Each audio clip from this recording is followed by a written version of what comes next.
আসসালামু আলাইকুম all beautiful pigeons লাভার কবুতর প্রেমী ভাই ও বোনেরা কেমন আছেন? আমি মোহাম্মদ চঞ্চল হোসেন আবারও চলে আসলাম চঞ্চল মিডিয়ায়।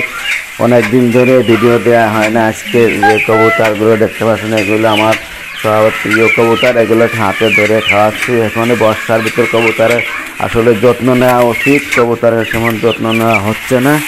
আপনারা যারা আমার এই ভিডিওটি দেখছেন প্লিজ চ্যানেলটি সাবস্ক্রাইব করবেন, এবং যারা অলরেডি সাবস্ক্রাইব করেছেন থ্যাংক ইউ সো মাচ। কবুতরকে নিজ হাতে খাওয়ানোর মজাটা আলাদা। আমি প্রতিদিন সকালবেলা কবুতরকে নিজ হাতে এদের খাবার খাইয়ে থাকি, এবং কবুতরগুলো অনেকটাই কাবু হয়ে গেছে এবং দুর্বল হয়ে গেছে, কারণ এদেরকে ভালো মতো খাওয়া দাওয়া দেওয়া হচ্ছে না, মাঠ থেকে কিছু খেতে পারছে না। প্রিয় ভিউয়ার্স দেখতেই পাচ্ছেন।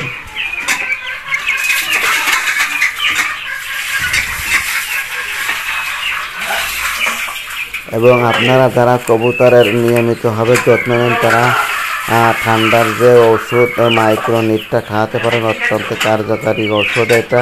এখন বর্ষার ভিতরে কবুতরের যত্ন নেওয়া উচিত এবং খাবার সঠিকভাবে দেওয়া উচিত। এই জন্য আপনারা সুস্থ এবং অসুস্থ কবুতরকে মাইক্রোনিট যে ওষুধটা আছে এটা খাওয়াতে পারেন। এই ওষুধটা দারুণ কাজ করে। দেখুন এই প্রতিনিয়তই কিন্তু বৃষ্টি হচ্ছে, সেই বৃষ্টির কারণে কিন্তু কবুতরগুলোকে ছাড়তে পারছি না।